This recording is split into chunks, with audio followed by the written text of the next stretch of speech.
4వ T20 రద్దట. అధిక పొగమంచే కారణం ప్రస్తుతం 2-1 అధికంలో భారత్. రేపు చివరి T20 గెలిస్తే సిరీస్ ఇండియాది అంటూ చూస్తా ఉన్నాం.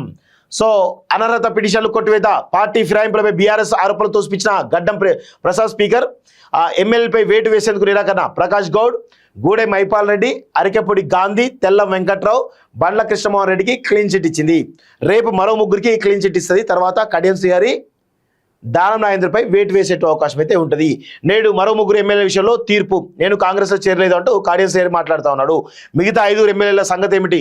పార్టీ ఫిరాయింపుల స్పీకర్ విచారణ, అసెంబ్లీ సాక్షిగా ప్రజాస్వామ్యం కూని, రాజ్యాంగ ప్రజాస్వామ్య హత్య అంటూ చూస్తాను. వీళ్ళే మాట్లాడాలి. బీజేపీ బీఆర్ఎస్ మాట్లాడే ప్రజాస్వామ్యం గురించి, రాజ్యాంగం గురించి. అసలు వీటిని రాజ్యాంగాన్ని మారుస్తా అన్నదే కేసీఆర్ కదా. ఇక వాళ్ళకు అంబేద్కర్ రాసిన గౌరవం అంటే ఏముంటుంది? అంబేద్కర్ రాసిన రాజ్యాంగం అంటే వీరు మాట్లాడుతూ ఉన్నారు. బాబా వాళ్ళు బీఆర్ఎస్ ఎమ్మెల్యేలట. ఇక ఇదంతా దోబూచాట జరుగుతూ ఉంటుంది. ఇక్కడ ఏమంటున్నారు?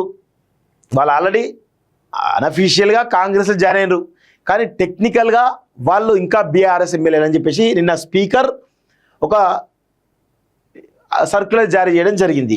సో పార్టీ ఫిరాయించినట్లు ఆధారాలు లేవు. పత్రికల్లో వచ్చిన వార్తలు ధృవీకరించని టీవీ ఛానల్ వీడియోలు సమర్పించారు.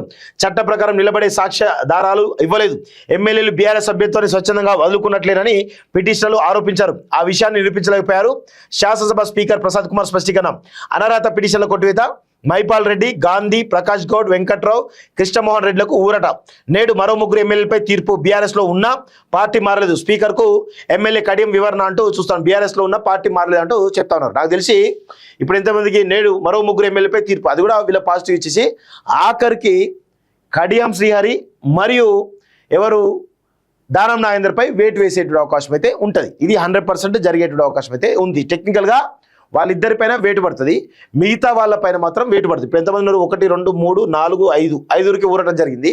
ఇంకో 3 ఉన్నారు కదా, వాళ్ళకు కూడా ఊరట ఇచ్చేసి ఇంకా 2 ఎవరైతే ఉన్నారో దానం నాగేందర్, కడియం శ్రీహరి పైన వేటు వేసేటువంటి అవకాశం అయితే, అనర్హత వేటు వేసే అవకాశం అయితే చాలా స్పష్టంగా కనబడతా ఉంది. సో పార్టీ ఫిరాయింపు ఇక్కడ చూడండి. స్పీకర్ తీర్పును ఖండిస్తున్నామట. ప్రజాస్వామ్యాన్ని కూని చేసిన కాంగ్రెస్, తండ్రి చేసిన చట్టాన్ని గౌరవించిన రాహుల్ గాంధీ, కేటీఆర్. సో స్పీకర్ తీర్పు రాజ్యాంగ విరుద్ధం అంటూ హరీష్ రావు మాట్లాడుతున్నారు.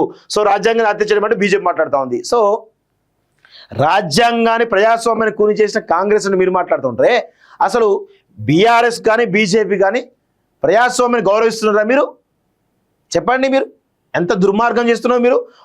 మీరు వివిధ స్టేట్స్లలో బీజేపీ చాలా బలవంతంగా గుంజుకున్నది కదా ఎమ్మెల్యేలను వివిధ పార్టీల నుంచి.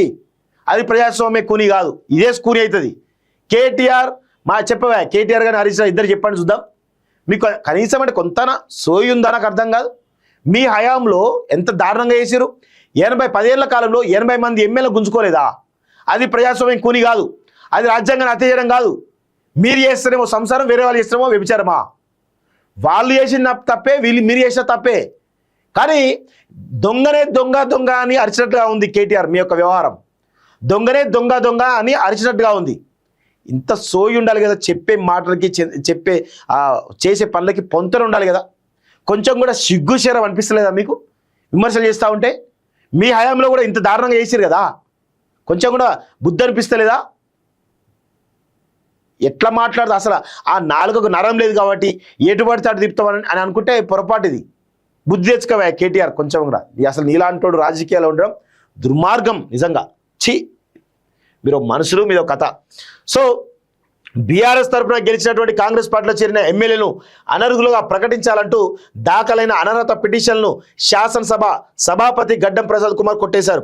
బీఆర్ఎస్ పార్టీ ఎమ్మెల్యేలు అరికెపూడి గాంధీ, గూడెం మైపాల్ రెడ్డి, ప్రకాష్ గౌడ్, తెల్లం వెంకట్రావు, బండ్ల కృష్ణమోహన్ రెడ్డిలను పార్టీ ఫిరాయింపుల చట్టం కింద అనర్హులుగా ప్రకటించాలన్న పిటిషన్లు కొట్టివేసినట్లు ప్రకటించారు. ఈ 5 పార్టీ మారిన నిరూపించే ఆధారాలు పిటిషన్లు సమర్పించలేకపోయారని ఈరోజు స్పీకర్ కొట్టివేయడం జరిగింది అంటూ చూస్తా ఉన్నాం. సో ఇది నిజంగా గతంలో బీఆర్ఎస్ ప్రజాస్వామ్యాన్ని కూని చేసింది, రాజ్యాంగాన్ని హత్య చేసింది.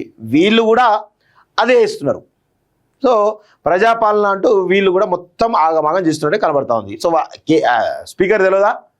తెలుసు కదా, అది పరిస్థితి.